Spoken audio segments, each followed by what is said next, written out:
Are we live? Yes. Okay. Welcome, everyone. It's nice to see you. I hope that there will be a bit more, but whatever, it is what it is. Uh, yeah. So I see few new faces. Yes. So who is new? Just to, if I'm not missing. Yes. Okay. So how did you find about a Jack for everyone? What was the meetup? Okay. Google.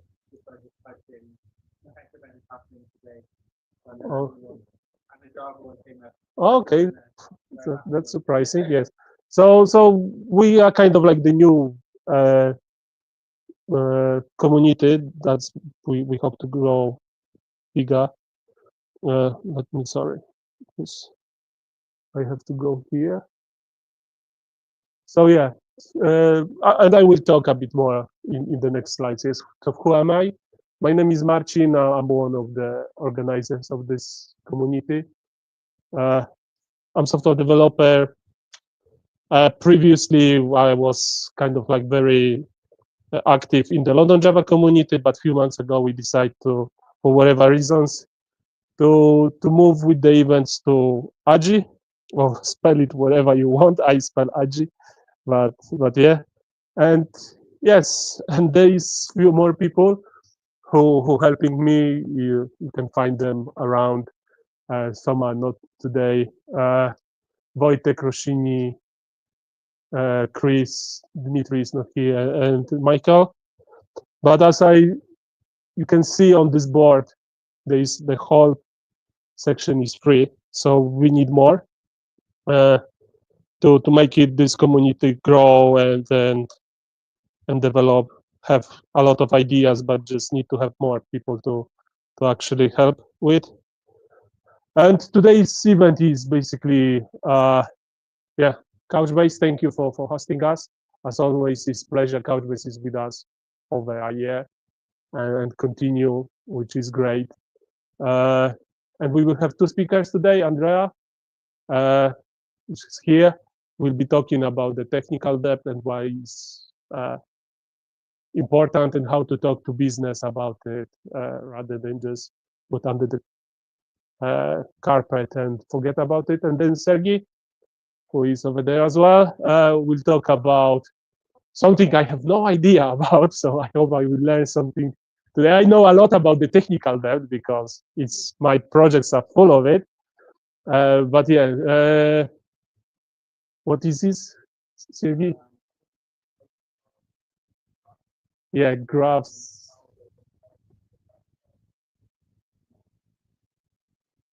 Yeah. So for benefit of those who are listening, we will talk about the graphs and architectural, how they help to solve complex uh, engineering problems. Uh, so let's talk a few more words about our community. Yes. Uh, so we created this community 3 months ago as a span out from London Java community. And even though our most of our backgrounds is in Java, but we want to do more than Java. For example, like today's talk, they have really nothing to do with Java. You can apply this to any language, any software engineering technology, yes, or project. Uh, Run by community for community, as I say. One of the problems, but probably I shouldn't talk about it. Yes, with IGC was that there was little community in the community, and I hope this won't be the case with our. We already have few people involved, and yeah, it's basically run by us for us. So that means also that the success of this community is in your hands. Yes, if people won't come, there will be no speakers who want to talk. It will just die with time. Yes, so and right now we focus on events, which this one is one of them. Uh, but if there are any ideas you want to, I don't know, uh, contribute to open source project, learn some new technology, yes, just let us know, and if other people will be interested, that's the first step to do anything. Yes. And I want to run this community as a meritocracy. Yes, it's basically as much as you input to the community, that same you will be, let's say, more important in this community. Yes, not like your previous glory from the ages, not from like uh, what you think you can do, just do, and then yeah. I hope you understand what I mean. And everyone is welcome. Yes. I don't know why. No matter obviously. Okay. Oh, some days I think delay on the uh, uh, on the stream because I see something evil. Yes, everyone is welcome.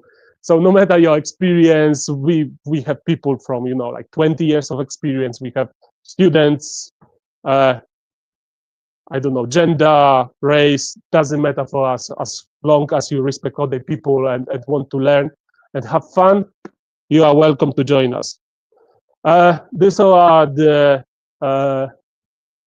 places where you can find us. We have a website. So I don't know. I just found out actually that the meetup is, if you type a Jack for everyone as the first result, is meetup, which I'm quite surprised, but probably meetup has very good SEO. So that's why. But yeah, but those are channels where you can talk with us, find us, what we are doing more. What is that? Okay. I'm sorry. I remind myself. So this is yeah, the place where we keep proposals for the talk. So if you have anything to talk about, just send your proposal over there. Is the QR code to make it a bit easier. And yeah, because as I said before, without people who want to talk, there will be no one to talk here, and that will die. And more important, one important part, the sessions are recorded and streamed. So if you don't want to be recorded, don't walk around here. We also, which I probably didn't put out, we do pictures. So if you don't want to be on the pictures, I will put it soon.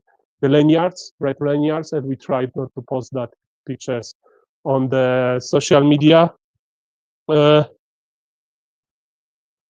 and the last time we plan to have so we have already one, and we plan to have another one for aspiring speakers. If you have the short session for 10-15 minutes, just again put it on a session ice, contact with me, and soon I hope we will have another session when it's not you don't have to prepare the full session, just short one, easier to practice speaking. That's what all these events are about as well. And probably that is the last one, but not least. We have partners, and we looking for more. So again, we are in Couchbase. Thank you for having us. And Rightmove, when Chris representing, which are our event hosts. So I would really love to have few more names over there. And also the session is streamed in DevTalk Planet channel. So Wojtek is doing all this stuff. So again, thank you, and really without you, this event wouldn't happen. Yes, because where we host those events. And yes, probably that's all from me. Yeah, that's all. So I will now give the stage to Sai to say a few words about Couchbase. I give you mic. So we will still stream it. So maybe I will put it. Just need to connect this. So give us a few seconds. Is it a HDMI cable or? Okay, because you don't have link to. Yeah, I don't have HDMI. Okay, so Wojtek, because we won't stream, yes, because that doesn't have the link to the stream. Let me see if I can do this. Is this bank or what room are we in? Monument. Okay. Just like go offline or whatever you do, like we won't steal it. Maybe next Source. time.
My name is Sai.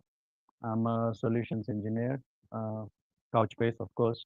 And yeah, I'm happy to see you all here. And I think I see some familiar faces anyway. I won't ask the question, do you know about Couchbase? Because I know some of you already know about it, but it's, yeah, so basically a database platform, NoSQL, high performance, low latency. I know every app needs database. These days, everything is driven by database. Data is key, right? We all know that. So if you're building any kind of AI applications or any high performance applications, that's where you need a strong database to back it. And that's what our strength is. So we've got customers running mission critical applications on top of us. I know there is a slide which I really like. You can't see it, but it basically shows how you're touched by Couchbase, or you are actually using Couchbase in your daily life without even knowing about it. Like you must have been on LinkedIn today, or you must have messaged someone on LinkedIn, or looked at someone's profile. It's powered by Couchbase. You must have used your credit card in Tesco to buy some sandwich or lunch or something, powered by Couchbase. Even the transactions that you do with your credit cards needs to go through some fraud checks. That's the company which does that. Most of the transactional fraud, it's all powered by Couchbase. You're booking your holiday, you want to go somewhere, flights, hotels, goes through Amadeus, who is the GDS provider.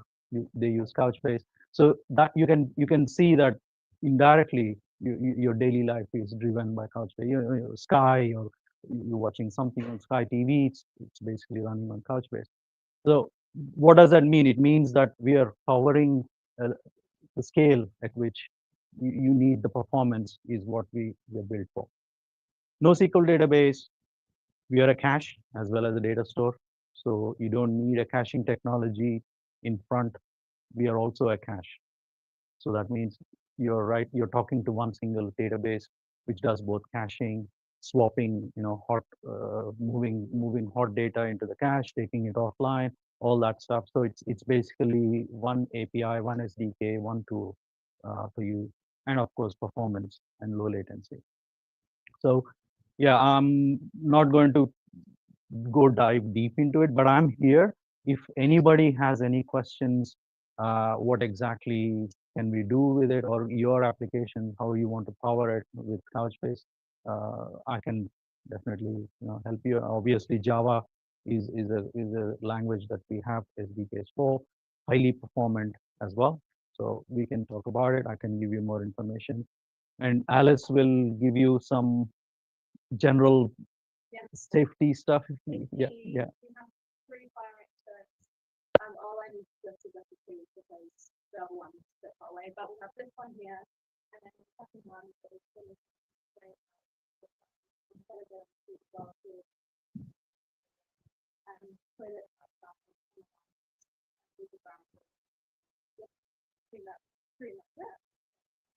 Yeah. Yeah. So I'm around if you've got any questions. get hold of me once you're in a break or something. All right. That was it. That's from me. Thank you. Thanks. Yeah, so now is who want to go first? Question. Yeah, yeah. You have to somehow. Is it Okay. yeah? Should be fine. Okay. Good.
Here's the other screen. Yeah.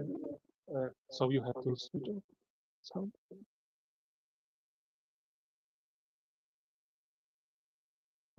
Hello. Are we online or? Okay. So let's start. Hang on a second. How do I? Oh, it's the next one. Okay. So you don't. It's. Because you. What have you done to be in this? Because if you want to.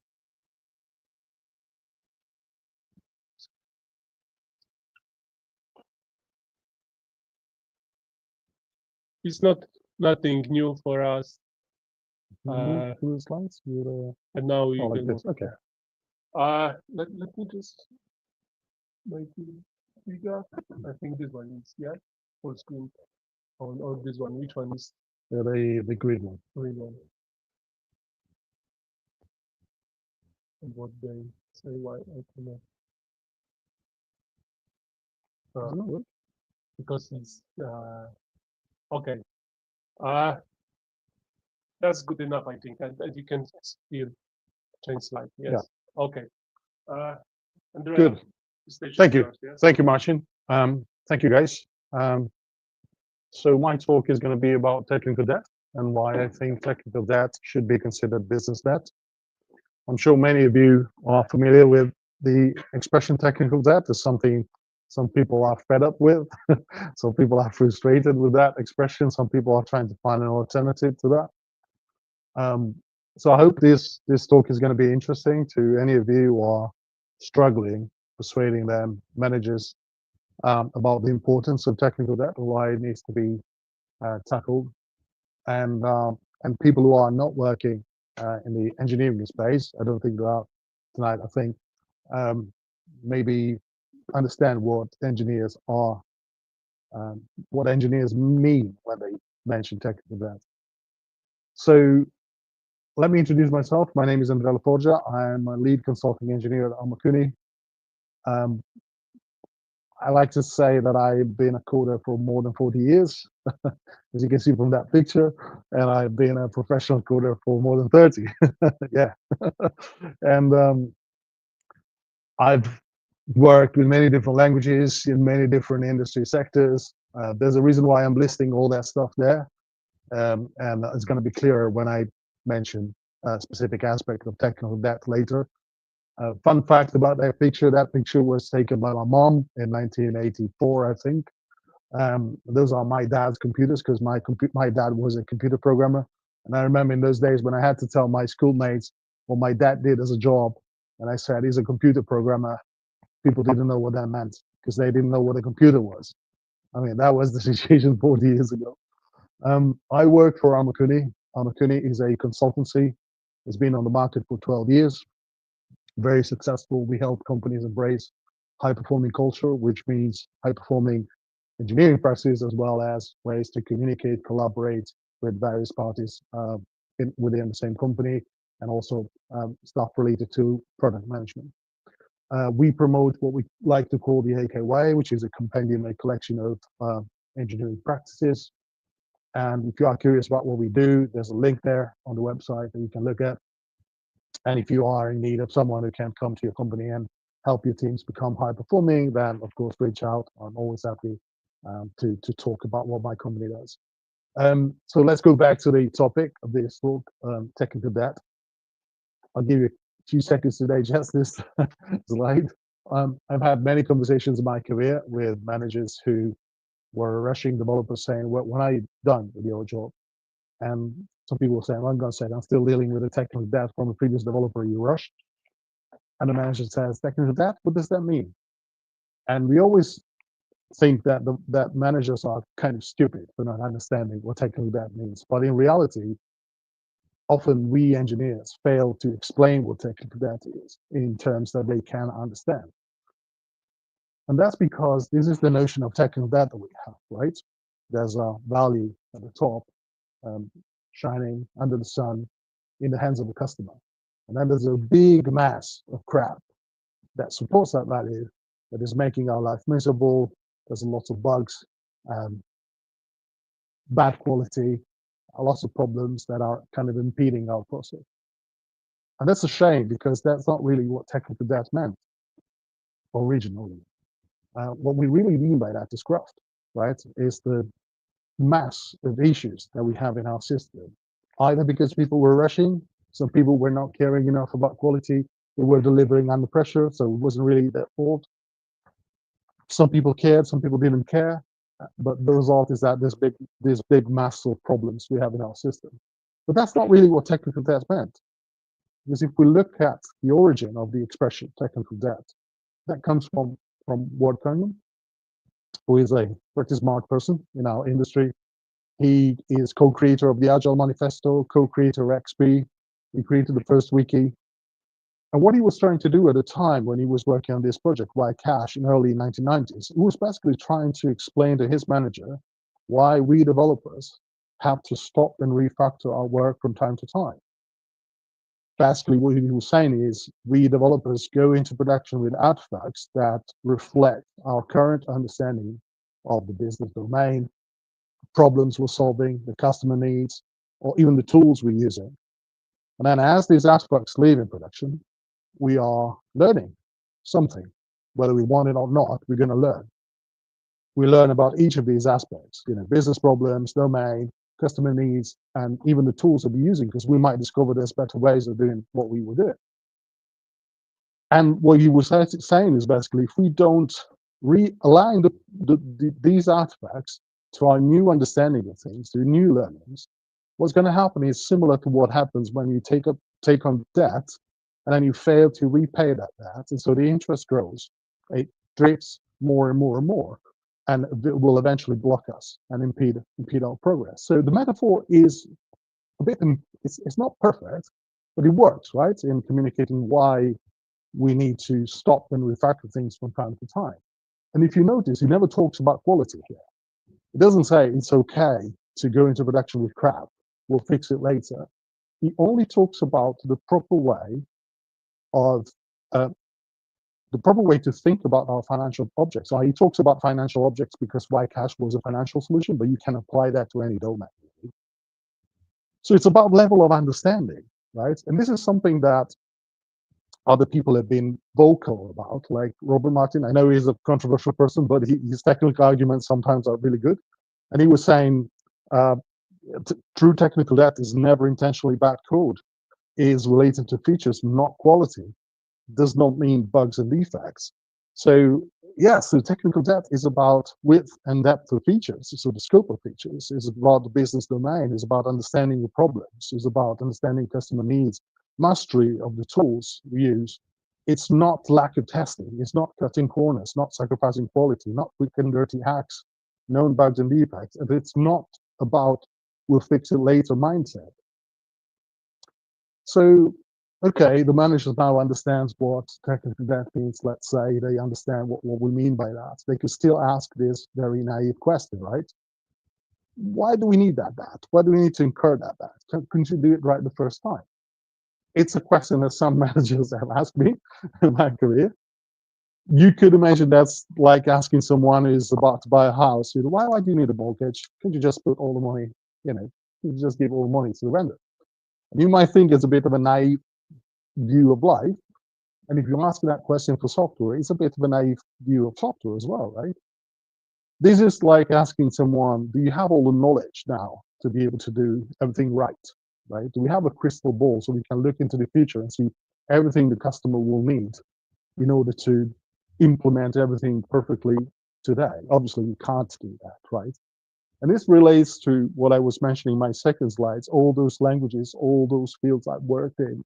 Because that happens to all developers, right? As developers, we cross the industry and we land many different jobs in many different domains. And the retention in our field is very short. It's probably 1 to 2 years on average. And every time we land a job, we try to do our best with the knowledge in that specific field, right? We rely on domain experts and people who spent a long time, studying certain problems. But something is going to fall through the cracks, right? We're going to miss something. It's really hard to translate knowledge for someone else into code, into a program, to software system. So we kind of assume when we do our job that we're probably not going to do everything perfectly. Something's going to be done wrong. And what do we do if we don't have all the knowledge up front, and then when we know that something's going to be done wrong? Well, we optimize our process for learning, right? Effective software development isn't about getting it right the first time. It's about having a process by which we can deliver something wrong and discover what's right by delivering something wrong in a fast way, because we don't want the wrong thing to be in the hands of a customer for too long. In an agile way, because every time we respond to whatever change we face, we don't want to break everything. We want it to be agile in the sense that changing is easy. We want to do it continuously because it has to be a deliberate practice of learning, and we want to do it safely. We don't want to put the customer at risk. So in other words, if we never reorganize whatever we've implemented to implement some features to reflect our understanding of those features, this is going to be like an interest that keeps growing and growing and growing on our debt, and it will eventually paralyze our system. Just to give you an example of this, what happened in my career, I worked in a place where we were dealing with legal entities. Legal entities, so banks basically, and banks can own other banks, and those banks can be owned by other banks. And this concept of ownership was very blurry. So developers meant something, and the product owner meant something else. And I was a tech lead on this project, and whenever we had conversations, the product owner would scoff and say, that's not really what I mean by ownership. And I said, no, we have to stop. We have to sit down. We have to get together. We have to clarify what we mean by ownership so that we can reflect that understanding in the code. And that might mean refactoring code, renaming things, renaming tables, renaming classes, renaming variables, whatever that means, in order to reflect that understanding. If you don't do that, the interest is going to grow. The drift is going to expand more and more, and we're going to be in trouble. So financial debt, we know, is not inherently bad, right? Financial debt is an enabler. We can buy a house, we can get an education through a student loan, we can start a business. Similarly, technical debt is not inherently bad. This concept of technical debt as a bad thing is not true. Technical debt is not bad. It's just debt. It all depends on how you manage that. Technical debt enables fast learning, right? We, similarly to what we do with financial debt, where we borrow money, we do something with the money, we pay it back. We borrow knowledge money.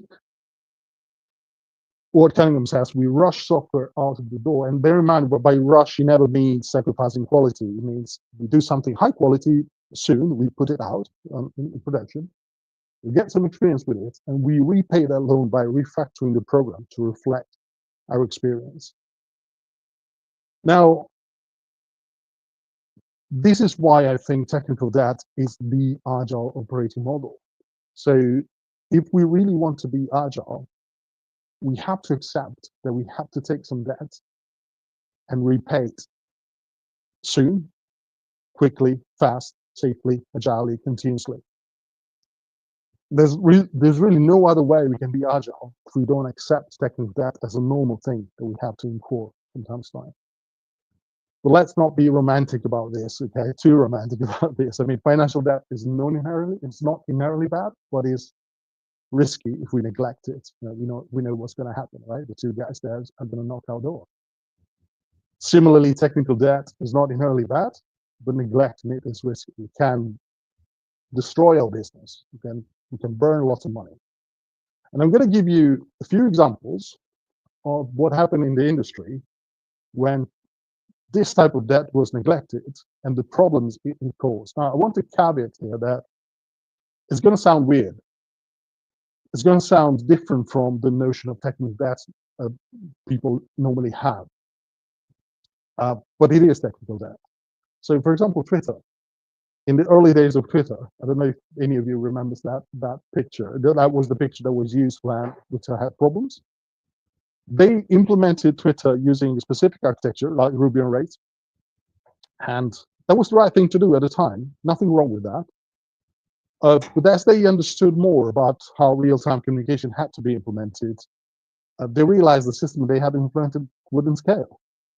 But they failed to address that on time, and that led to problems like downtimes, perception of reliability, limited growth, user trust.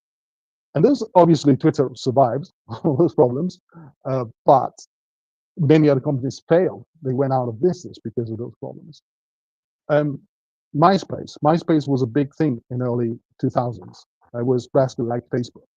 And same thing, they implemented the system using specific architecture, and then that was optimized for pages, not social graphs. And then Facebook came about and obviously disrupted things for them. And they failed to read the situation. They failed to adapt their system to that new learning about their system. And basically, MySpace doesn't exist anymore. Flash. How many of you remember Flash? At the time, Flash was powering everything. Even YouTube was powered by Flash. Again, rich media applications, new technology came about. They failed to adapt to that. They went out of business. Well, not out of business, but Flash at least it's no longer there anymore. Target Canada, they basically delivered this system to Canadian supply chains by borrowing from the US market. They could see that there were problems there. It was not working as expected. They failed to adapt to that situation. $2 billion expansion failed in under 2 years. Last example, Quibi. They created this mobile-only platform. They said, who's ever going to watch content on desktop, on big screens, right? Everything is mobile today. And then COVID came, bit of a black swan to be true. But they failed to adapt to this new situation. And that means that they went out of business. In less than 6 months, they burned almost $2 billion. Now, I told you, these are things that could be interpreted in different ways. Many people might say, okay, but this is the product people who were not diligent enough, right? This is the business people who didn't do their job well enough, right? But in reality, if you think about it, if we have a specific architecture that is not going to support whatever is happening in the technical landscape, whose responsibility is to raise that problem, right?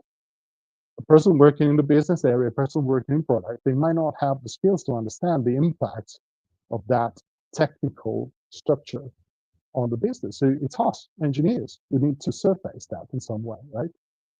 So what can we do to do that? I'm going to give 3 little pieces of advice, but this could be a very, very long list, of course.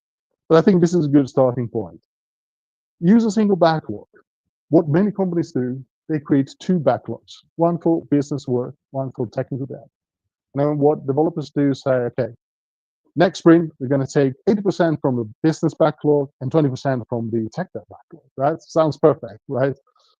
In the long term, we're gonna fix all the tech debt, and that never works because the business work always takes precedence over the tech debt works, which is always very obscure to product people. They don't really understand what that means, right? And it degrades this approach degrades and fails in the long term. I've seen it a billion times fail. So create a single backlog, right? It's all work. It's one work stream. Second advice is work incrementally and iteratively in short cycles. Now, many people might think, well, we do that, right? We adopt Scrum, we do sprints. But the reality is most teams adopting Scrum, what they do, they plan at the start of the sprint and they plan a set of tasks. They don't define a sprint goal. And they work and they start, blah, blah, blah, blah. They get to the end of the sprint, they move everything to done. Well, not everything. Some stuff is carried over, who cares? They do a quick demo with stakeholders. Some are there, some are not there. They tick everything done. Boom, done. Plan the new sprint, right? That's Scrum theater. That is not an agile way of working, right? The proper way of doing that would be to deliver continuously to stakeholders. At the end of the sprint, what you do, you have a review, which is a working sessions where you nip things in the bud, you prevent technical debt, you discuss stuff that works and doesn't work, and then you have feedback to basically tackle technical debt as early as possible, right? And do the right thing. Fix whatever misunderstanding, whatever problem you find as early as possible. And then you can plan the new work. And final point, speak the language of the business. I think that's the most important thing.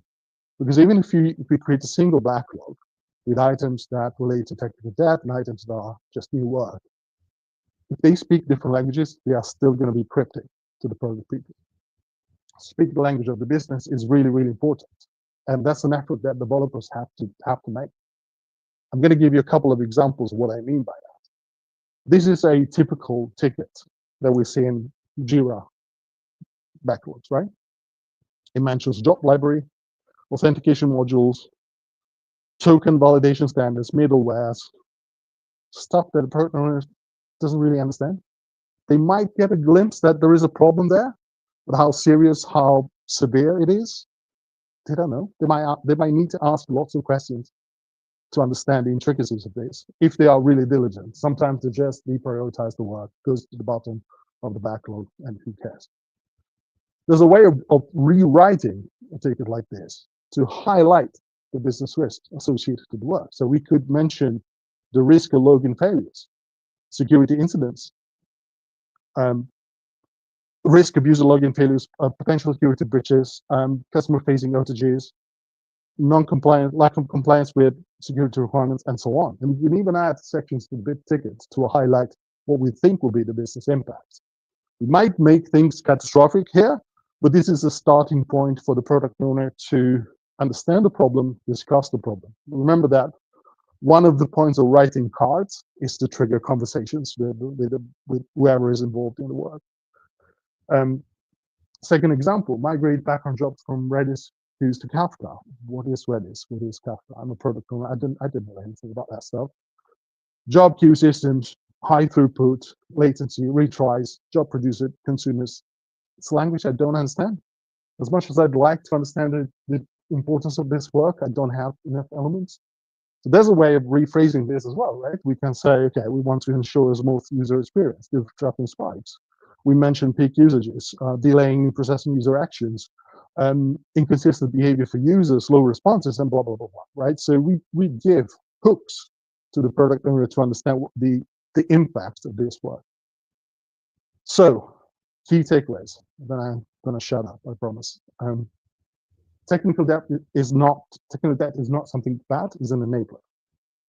We borrow knowledge money frequently, agilely, safely, as I say, the second point, and we pay it off each time. It's an operating model. We release, we learn, we adjust, we repeat, fast, agilely, continuously, safely. And technical debt is not just technical. Any suboptimal technical structure we consciously produce has business risk, and that business risk needs to be surfaced and monitored all the time. That's it. Thank you.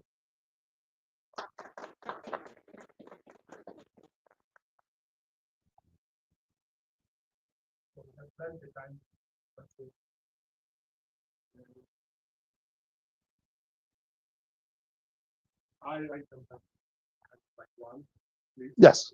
So, for example, very often, what do you think about like having separate, let's say, even do up or whatever? It's kind of like this hidden away So, from, and then, for example, in my current company, we just do this when there is nothing, let's say, we finish the sprint, like Yeah. and then maybe so how to avoid situations like that. to avoid situations where you Really, technical defaults are something priority rather than just basically it's more like nice to have rather than just like. I think it's all about it's really about if you have like technical debt items in your backlog right now, how do I rephrase whatever is there so that whoever is in charge of product understands that work? So how do we make sure that that work can enter the next planning, the next sprint planning as ordinary work, right? Because relegating that work to something that can be picked up at the end of the sprint, it's saying this is of secondary importance, and it's not really of secondary importance. So one of the advices that I was given, create a single backlog, is to address that problem, right? If we have a single backlog to pick up items from, that we can plan the sprint using that backlog, and there will be no difference between technical debt or ordinary work. It's all ordinary work.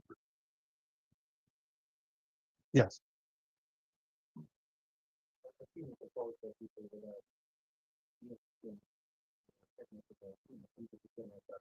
Yeah.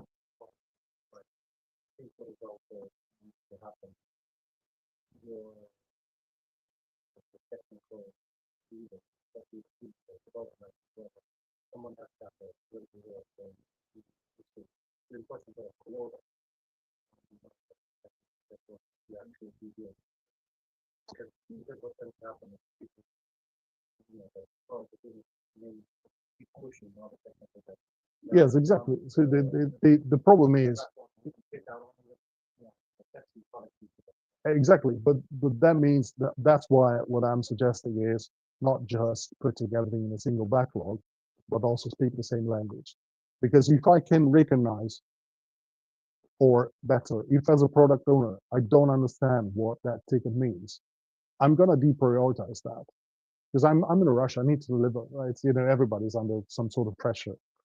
So my advice is always to make sure that they can see the importance of that ticket so that they know then that work needs to be prioritized, right? In reality, we need to rely on conversations a lot, right? We need to have I see tickets as triggers for conversations, right? So if I put words there that raise alerts in your head, then that is something that's going to trigger a conversation. You're going to come to me and say, look, I read that we might have like an outage here. What does that mean, right? And that creates a conversation between us. And if we talk about that, you can understand the importance of that, right? And prioritize it correctly. It's all about making sure that it doesn't disappear because people don't understand what that means. Exactly the problem you were saying, right? When they deprioritize it because they don't understand the importance. The what? Sorry.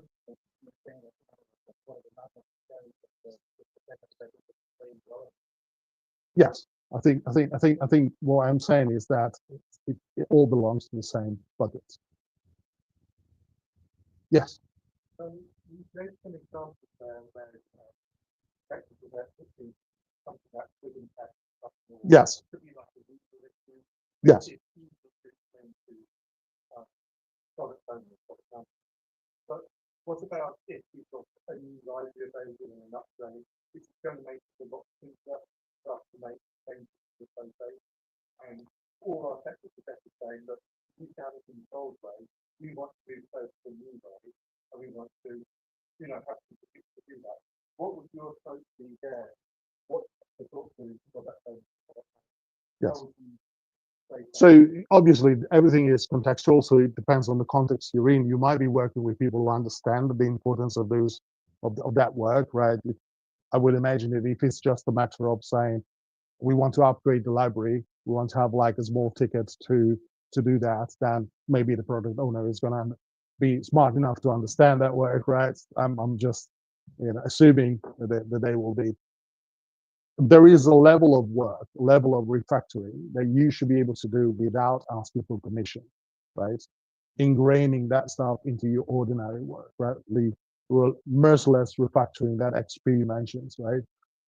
For something bigger than that, that requires proper planning, then we need to make an effort to explain those things in business terms. What does it mean for the business? Even if it's just upgrading a library, what does that mean for us, right? Even if it's just one or two words to say this is gonna make, I don't know, the system safer, or it's gonna make the process faster, or whatever. You know what I mean? You know what I mean? Something that gives you a hook to light up a bulb in the head of a product owner, right? To facilitate conversation. Like say things like, well, it will make it easier for staff to do stuff like that. Yeah. Those sorts of things are kind of a bit wishy-washy, and they're not really just fine. And if you do the same thing, then you're not faster. The thing is that then it kind of comes a bit, so it's really, we're kind of doing these things for ourselves. We know that it's going to make it easier for us. Yes. So I mean, the way teams work is very complicated at times, right? So it doesn't end there. It's not that is not a magic recipe. It kind of assumes that teams have some sort of autonomy, in the way they work. So obviously, if you have to ask permission for every single bit of work you do, and you have to justify that, it becomes really exhausting and frustrating. So it really depends on what's your relationship with product. If you feel like this is one of the things we do as coaches at Armakuni, when we realize that teams have to ask for permission for every single thing they do, that's a dysfunction. That's a dysfunction needs to be addressed. And we help by, that requires conversations with the management and say, look, your teams have to be a bit more autonomous, independent. It's hard, but I get where you're coming from. It's a problem that I see all the time. And I'm not saying it's easy to do this stuff. It requires conversations, require having hard conversations sometimes with people who are in charge and saying, look, you have to relinquish a bit of that control, give it in hands of the team, because you're going to get better results. It's very anti-intuitive for people who like control, but it's part of solving this problem is also having that kind of conversation with the managers. Sorry, I could talk for hours about this stuff. But... Thank you. Yes.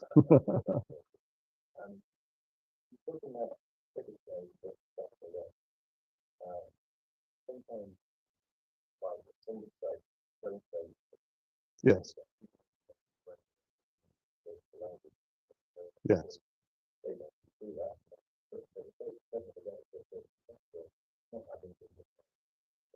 Mm-hmm. Yes.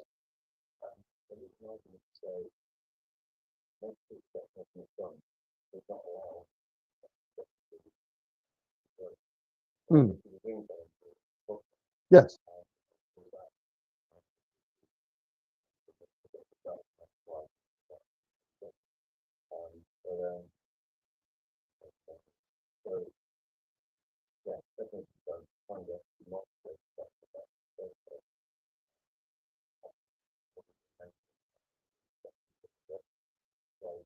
Yeah.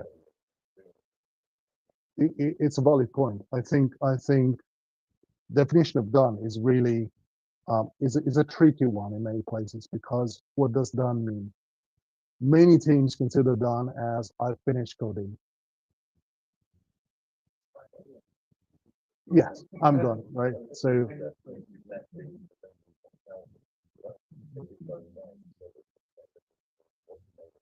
yes, so as part of done, you need to consider the quality, the attributes that your software needs to have to be usable by a customer. And for a customer to be able to use that software, it has to be fully tested, has to be high quality, it has to be done properly, right? So the definition of done is really about, can I put this in the hands of a customer and walk away? Because that is really what an iteration is about, right? When you get to the end of the iteration, the customer could just walk away. It doesn't depend on you, right? It's discrete increments of a product that never leave quality and finished.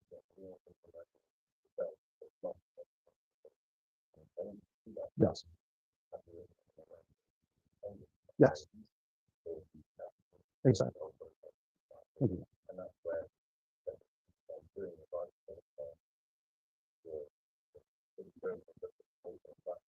Yes. Yeah. Traditionally, these things are just saying, oh, we now can upload, or a new version of a library, or there's a whole new way of doing it. If you say, well, we're just finished one done, that means like the ticket comes to your upload, or then you then also have to do all the other changes in order to support that upload. That's what to get the code using the library. So is that, you know, worth doing? I think if that, if it to do that upgrade, you know, sure you don't worth the best. I think that's something that they want to consider. So, I don't know, maybe we will finish the stream because I think we should say people like Rumble. It's great. So, this is Microsoft, your kind of point. We also learn new things are doing, for example, recently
make you think different way. So shall we start? Yes. Okay, Sergei, stage is yours. Thank you. Hi, everyone. So my name is Sergei. I'm working as a quant, and today this talk will be a bit less about programming and a bit more conceptual, a bit more theoretical, maybe.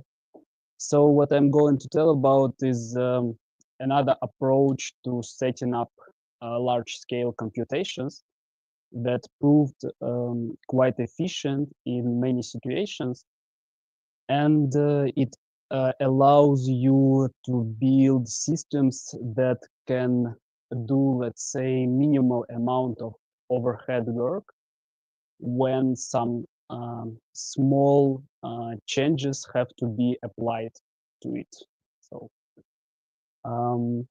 So let's start from some basic math definitions. Probably as some of you remember, what is a graph? A graph is just a set of nodes, some of which are connected with edges, some of which are not.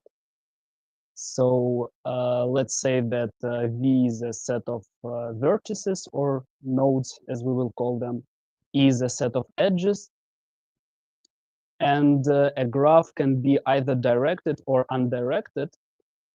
And the difference is whether we care about the order in which nodes are being connected or not. So today in our talk, we will be always caring about it. So all our graphs will be directed graphs, which means that it's like two-element subset of the set of nodes is ordered one instead of being unordered. And all of us have some intuitive understanding of what a graph is or what it can represent as a model. So I have some small picture that I will use later as well. So yeah, that's how we usually draw them. So nodes are just some circles and edges are arrows that connect them. And given that arrows are like actual arrows, this means that there is direction defined on that graph. So what is a computation graph now? Basically, not very different from a graph. It's a graph when each node represents a computation and edges reflect dependencies. Dependencies, let's imagine some very simple function. We need to compute x multiplied by y plus z. So here is the graph from the previous slide, which demonstrates how this function could be computed. So row inputs are basically nodes, and operations are nodes as well. So x multiplied by y, that node represents basically multiplication, and it accepts two raw inputs x and y, and f represents addition, plus sign. You can imagine it instead of the letter f, and it sums together x multiplied by y plus z. So that's how we could in code represent that function. And I will talk later a bit more about how that kind of code could look like. But first, let's consider a couple of examples. Well, it's better to avoid loops, but sometimes loops are possible if there is some contingent conditions. But yeah, usually it has to be connected and it has to be acyclic, which means that it's basically a tree. Yep. So to make things a bit more intuitive and to prove that all of you have already dealt with some systems that have some graphs underneath them, here is a simple example of an Excel spreadsheet. So if some of you remember, when you type something and you change one cell, you don't have your whole workbook recomputed. You don't wait for a lot of time, just cells that depend on what you updated, only they recomputed and everything else is untouched, which means that an Excel spreadsheet somehow knows like how things depend on each other, and it does so by utilizing a graph underneath. Another simple example is a neural network, artificial neural network. So here, the most popular frameworks for building neural networks, at least in Python, are PyTorch and TensorFlow. And they basically allow you to define these kind of graphs, where input layer is basically the representation of your input object, like some features. Each node represents some feature. Some hidden layers are basically, so each edge represents a dependency, and hidden layer is some activation function applied on top of some linear combination of features. You have multiple of them. Then in the end, you have an output layer, which also somehow linearly aggregates the previous outputs from the previous layer and applies a nonlinear activation function. And yeah, that's a pure graph. So that structure is what allows us to compute things efficiently and to do a backpropagation algorithm that allows us to learn actual weights that optimize some relationship between input and output. So why actually it's important? All these things I have already mentioned a bit, but let's look at them a bit closer. So what are the benefits of it? What are the reasons why we should somehow prefer to use graphs for setting up our computations? So let's imagine that in some session, we have already computed f function once, and we have it computed for some inputs x0, y0, z0 from one of the previous slides. And this thing, the data structure that represents our graph, has all those values already cached on top of the nodes. And let's say that we want to compute f again, but we need to change only z. So what do we need to do? The very simple, like monolithic implementation, I mean, you can all imagine a simple implementation in any programming language of function f would recompute x multiplied by y. But if we set up computations like that, that will allow us to avoid that and to recompute only some. And to do that, we need an algorithm that will, first of all, determine that z node has been changed, and will traverse the graph to mark all nodes that go after it, that are upstream relative to the z node, as, let's say, dirty. That's the terminology you can use, which means that their values cannot be used. The values that are stored are wrong. So that before we recomputed f, that node still stores f0, but z was updated, which means that f has to be marked as dirty. To do that, we can use simple graph traversal algorithms. And the value that we are interested in will be only recomputed when it is requested, which is also an important property. Number 2. So apart from the fact that we avoided completely doing this multiplication that we don't need, we also have this concept of lazy evaluation that is allowed by setting up your computations through a graph, so that f is not recomputed immediately when the z is updated on graph. f will be computed only when it is requested. And how it works, another graph traversal algorithm picks up only dirty nodes underneath and recomputes only their values based on the updates or some other changes that were made potentially, but does not recompute what has already been computed at least once and can be readily used from the cached state of nodes.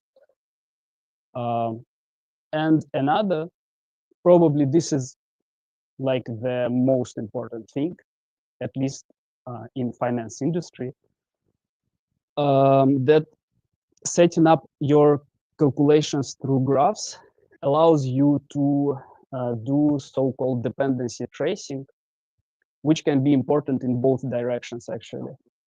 So more frequently, it is important like downstream, where you discover what are the dependencies of some quantity of interest of a certain type. So let's say that you compute some function f. Of course, it's very complex. I mean, it can be very complex. Yeah, I'm using some simple examples, but you can imagine a really hard to compute quantity that can be, let's say, some portfolio of financial instruments or some complex simulation. And you want to find out what are the things that you are exposed to, like what are your actual dependencies. In terms of finance industry, this will be like your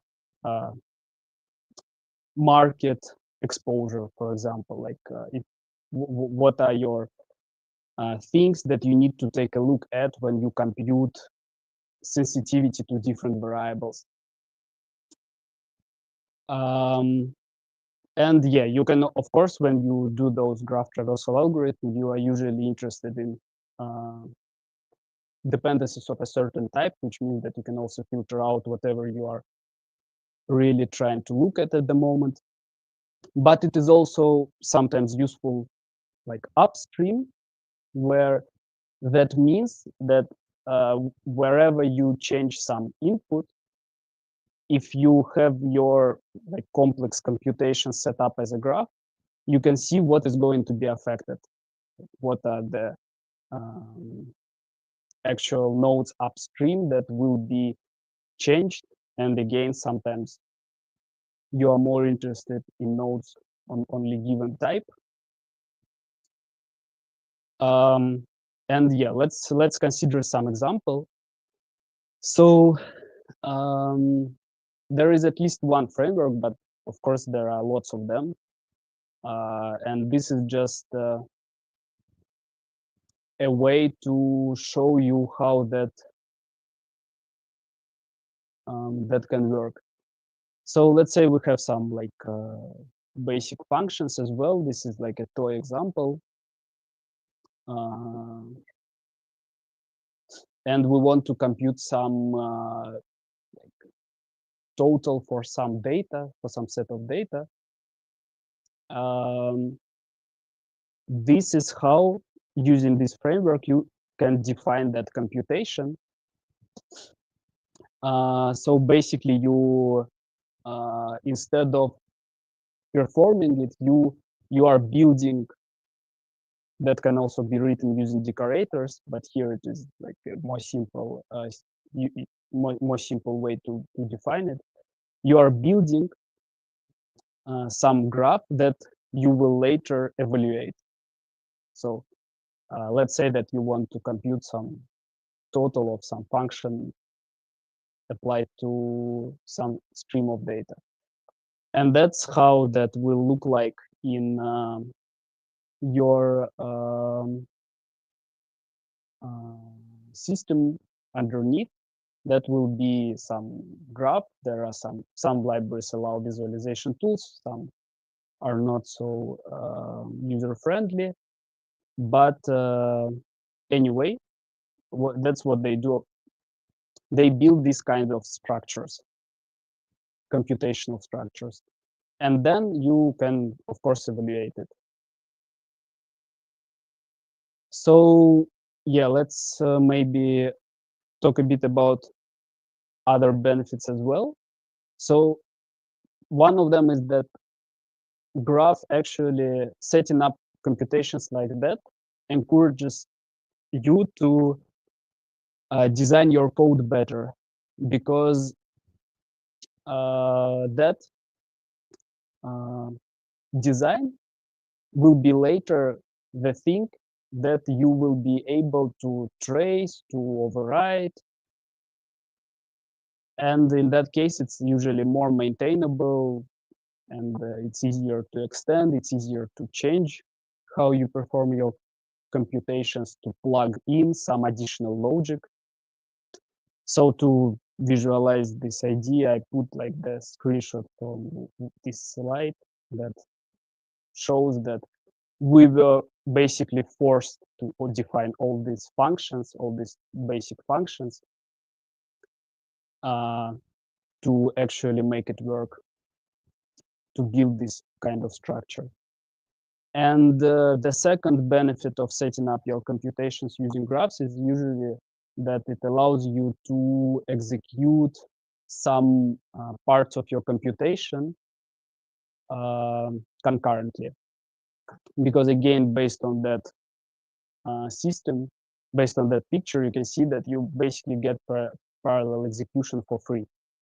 If you would write here just a loop as it is, I mean, without task delay, just like increase X, double, then add, increase, then doubled, then it's like it computes things linearly.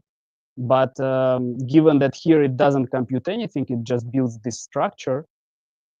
When you actually evaluate, if you like write your own framework, you have to make it efficient. But the frameworks that exist, that already exist, they usually find out what are the pieces that can be evaluated simultaneously, and if your hardware allows that, they will be evaluated simultaneously. And the final part of what I was going to tell is some applications where it's actually crucial. So I already provided some financial applications where we are very frequently interested in what are the market factors that we are exposed to. And setting up computations as a graph allows to do this basically more or less automatically. That allows you to do different simulations and so-called like scenario analytics. It's when you can tweak different inputs of your calculation and see what are the sensitivities to those inputs, which is like an analytical task performed quite frequently in each and every industry probably. But apart this like third point about simulations and scenario analytics, the other usage where this is quite crucial is whenever you have systems that are reactive, that have to react to some online changes. So to some real-time updates, if it's like some kind of dashboard, some computation that is performed underneath a dashboard, or whenever it's some UI, as mentioned also on the slide, when the components that are affected have to be re-rendered, updated, instead of the whole system, like in Excel spreadsheet that we mentioned at the beginning. And yeah, that's it, I think. Thank you.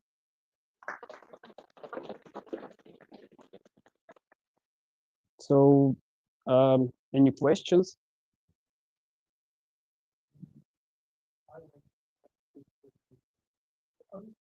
Well, I love the data that I'm looking at. You mentioned there a point one is the actual using, so I guess there's like a few processes. And it just struck me that what they're saying and it kind of like stuff is like putting off Yes, focus until you actually want to do it. Yeah. yes, And that's very similar to when you do like do and the defining here's the result by that too. And then but yeah, and something but yep,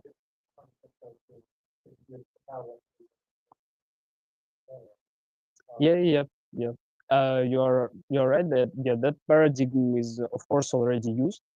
So that mainly uh, what I was what I wanted to actually emphasize that any code that goes underneath this component can also be performed more efficiently if you follow the same approach.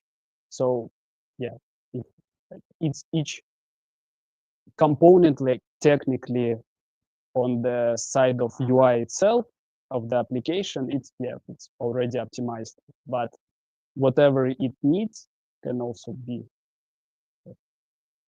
Thank you for the question. My one is like from a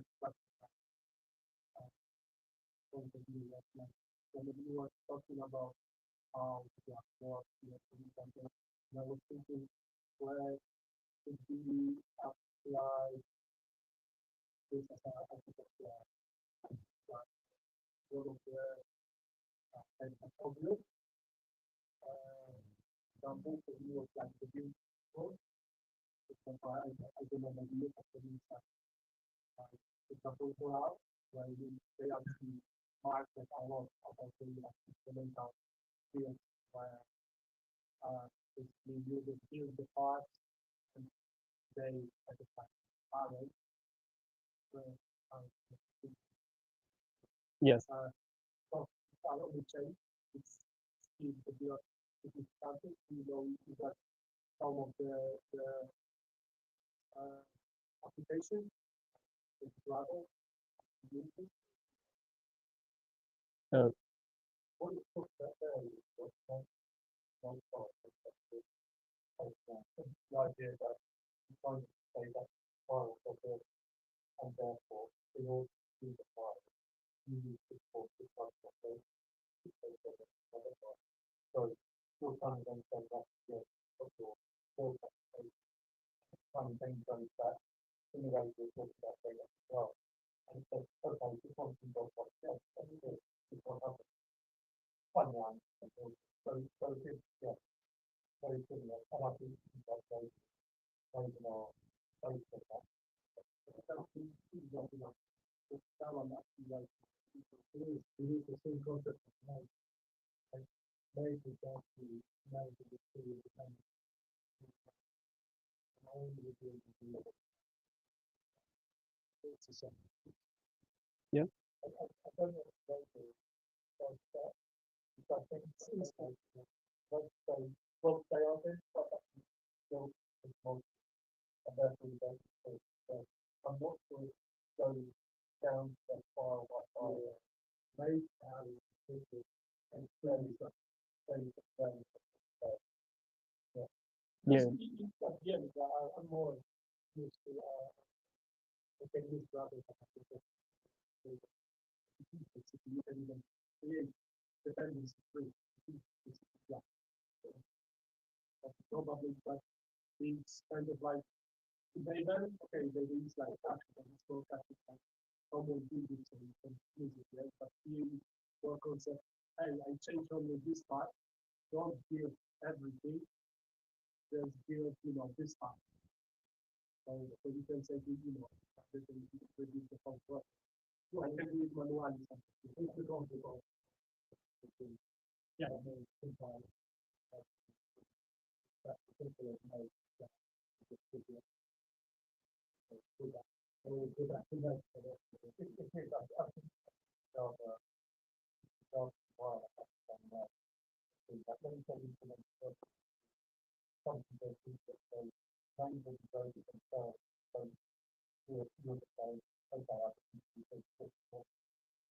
I do more different self-define that.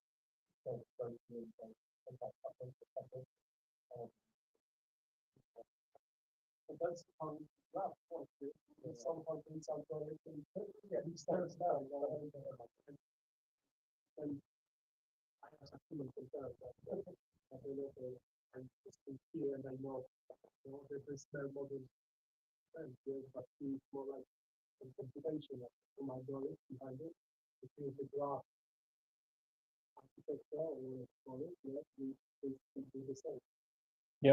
Yeah, I mean, to be honest, I'm not like 100% sure because I'm not aware with those tools. But from what you are saying, it's exactly the same approach. Yes. So you define only the change you have to like take into account when you rebuild instead of doing it from scratch. So that's the same paradigm. Yeah.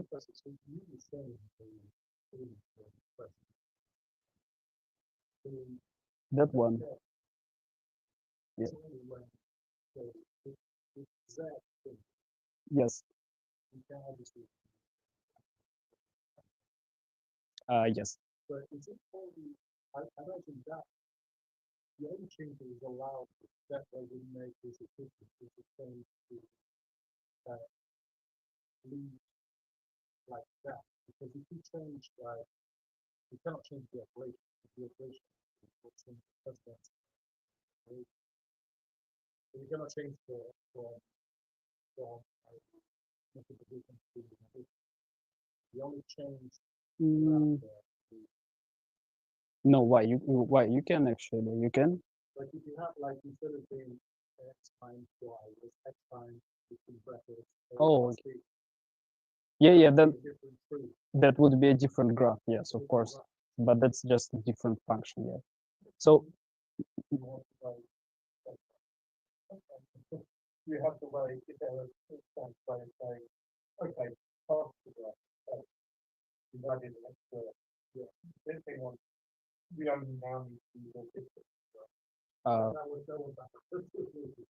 yeah. You can usually those kind of frameworks, and if you build a framework yourself, it's quite a useful feature to allow to extend your graph as well on the fly. I mean, as you provided an example of situation where this would probably your example would mean just building it from scratch, just defining a new basically one. But in like usual practical situations, it's usually possible to extend your graph on the fly of the session to take into account new conditions to build it. Yeah. I think you go to the other new value. This one. Maybe Oh, okay. Yes. so let's say we now say, well, every even number for every even that can be value. I want to do something extra first. Yes. Then what you're effectively doing is adding a lot of extra bits onto certain bits, but Yes. still want to only process those branches in order to get the final result. Yep. Want to have to do those. Exactly. Yes. If let's say you have computed it once, and then you want to apply additional like let's say operation to some even or odd values of this list here, then this framework will allow you to to avoid recomputing others that were not touched and still to apply on the fly the change to the graph itself. Yep, that's what it is. So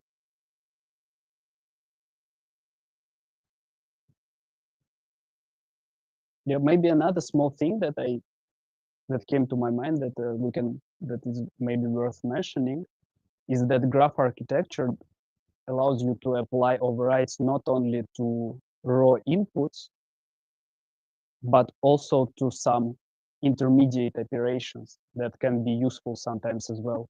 So for example, you have computed here f, f for some inputs, and then for some reason, this is a toy example, but let's imagine that for some reason you want to keep z, keep x and y as there are, but apply an override on top of the multiplication result.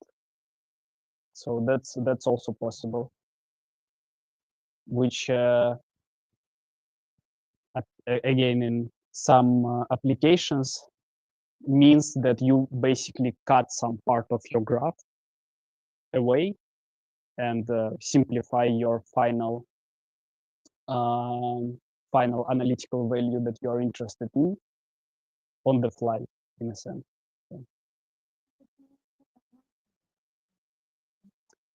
Yes, yeah. That's all during runtime. So it's the concept of graph itself is usually linked to the current session, let's say current run.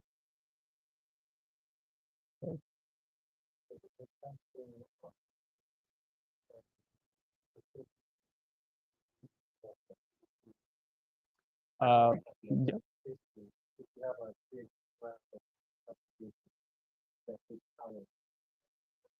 Yeah, exactly.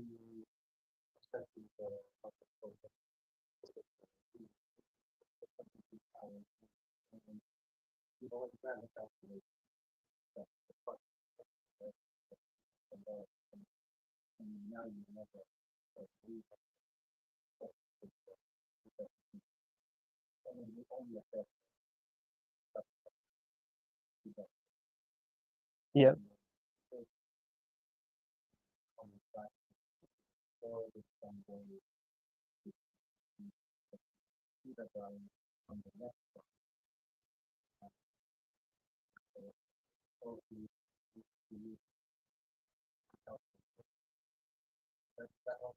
Yes. Yeah, exactly. Yeah.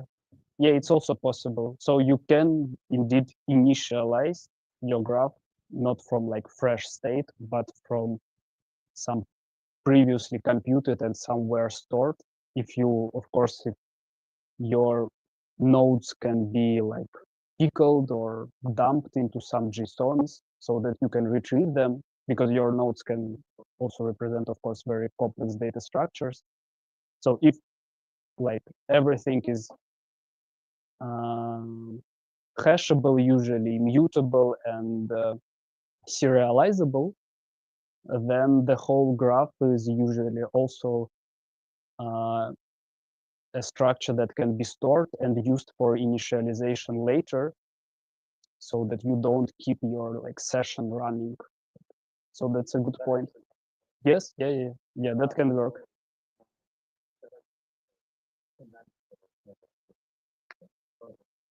So that's have a way of both serializing the structure that we get Yes.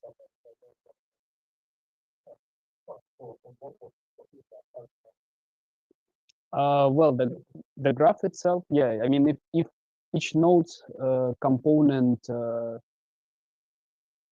is serializable, then basically what you need is just relationships between them. Yeah. Every three data structure. Yeah, I mean,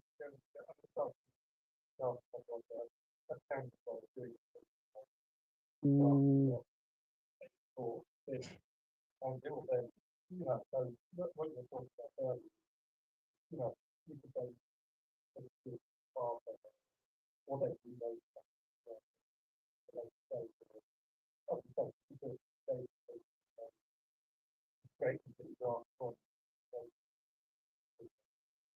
yeah. I mean, I'm not aware.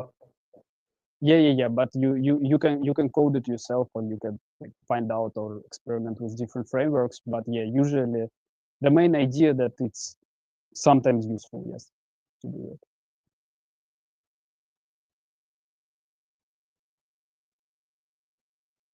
Okay. Okay. Any more?